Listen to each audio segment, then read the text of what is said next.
Ramuntxo Trinketeko Ander Monserrat eta Kurpil Kirolak elkarteko Unai Sagarzazu pilotariek munduko pilota txapelketan parte hartu dute eta zilarrezko domina eskuratu dute trinkete modalitatean Sebastian Martinezekin batera. Hasteko zorionak lortutako garaipenaekin pensatzen dut pozik eta lorpen izugarria izanen da zuentzat, ez? Bai, egia esan ja urtea daramagu trinketea jokatzen. Txikitatik amezutako gauz bat lortu dugu, mundialeko final batera iristea, eta lortu duguna izuragarria eta oso polita egia esan. Prestaketak eta ezakit kontatzen alduzuen pixka bat nola joan diren, zenbat denbora egon zareten jakin zenutenetik parte hartuko zenutela eta nola joan diren, ez, prestaketak? Ekainan hasi ginen selekzioekin entrenatzen, egia da urte osoan zehar jokatzen dugula, eta gero preselekzioa ekainetik iraila arte izan zen, eta irailan eman ziguten joango ginen jokalariak zintzu ginen, eta irailetik urrira hiruak entrenatzen. Entrenamendu berezirik egin duzu edo gainera zuek bi klub desberdinetakoak zarete, ez? Pentsatzen dut hori ere ez dakit zaila izan den zuentzat elkartzea edo ez momenturen bat aurkitzea biek entrenatzeko elkarrekin edo nola egin duzuen hori? Bai, azkenean Unaiek esan duen bezala, ekainetik aurrera bost jokalari selekzioan, eta gero behin esan zutenetik hirua joango ginela, hor bai beste prestaketa modu bat egon da.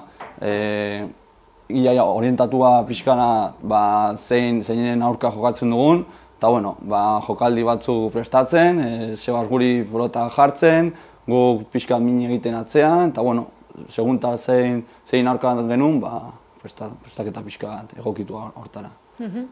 Egia da, arerioak edo ez, aurkariak ezagututa, hori da, pixkat lan egin duzuela, horreri begira ez, bertzeek nola jokatzen zuten ikusita, horren araberako entrenamenduak.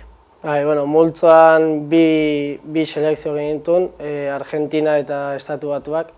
Argentinan kontra genekien ez genuela ezer egiterik, baina Estatu Batuen kontra adibidez, bi argentinar ziren ere, baina lehenengo mailan ibilitakoak, baina adina ere bazuten, orduan genekien partido luze eginda partida eraman genezakela. Txapelketako lehen partida Argentinaren kontra izan zen, ez? Hor galdu egin zenuten, baina gero Estatu Batuen kontra irabazi eta horregatik final erdietara pasatu zineten. Kontatzen alduzuen nola izan zen pixka bat lehen dabeziko bi partido horiek, zuen sentsazioak? Bai, guk oso argi genuen, gure partida Estatu Batuen aurka zala. Partida hori galdu ezkero, genekin etxera joango ginela.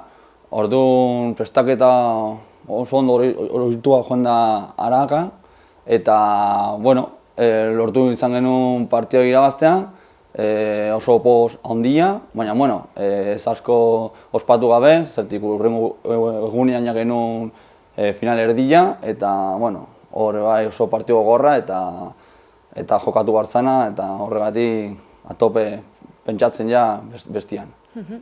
Final erdian, Mexikoren kontra ez, jokatu zenuten, eta horre garaipen eskuratu zenuten, finalera pasatu zinetelako. Hori ere, nola joan zen partidu hori, edo jakinta hor hirugarren postua ez, jokatzen zenutela, nola hartu zenuten hori?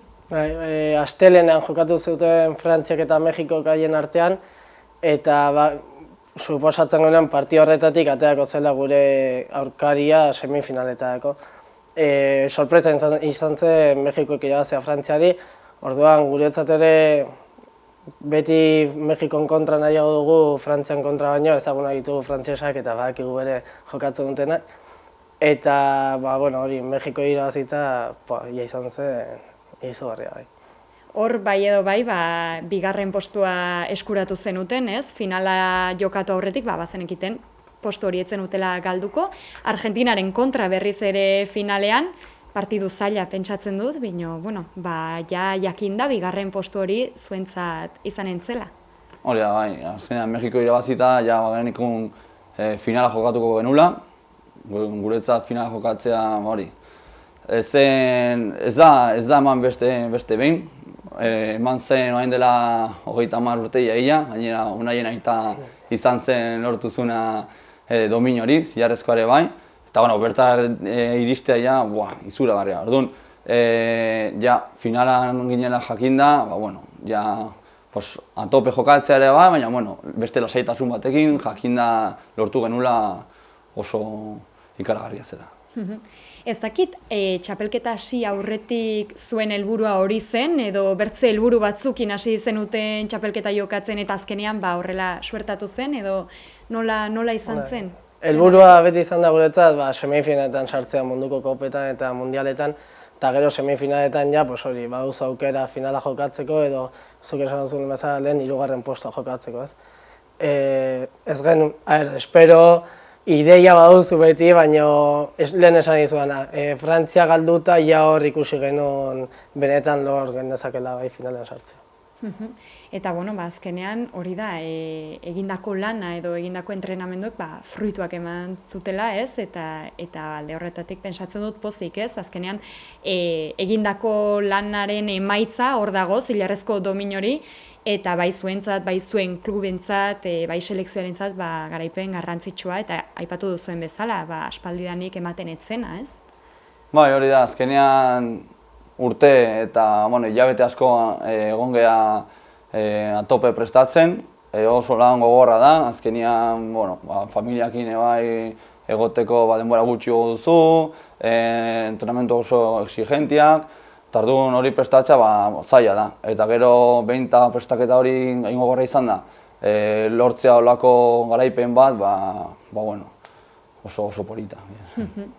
Eta, hau bukatuta ez, munduko txapelketa hau bukatuta, ez dakit zuen hurrengo erronka zein den, pentsatzen dut, entrenamendu horiek eta gero agian pixka bat deskansatu ez, lorpen hori igual asimilatu oraindik, eta gero zerri begira jarriko zarete edo zein izanen dira zuen hurrengo erronkak?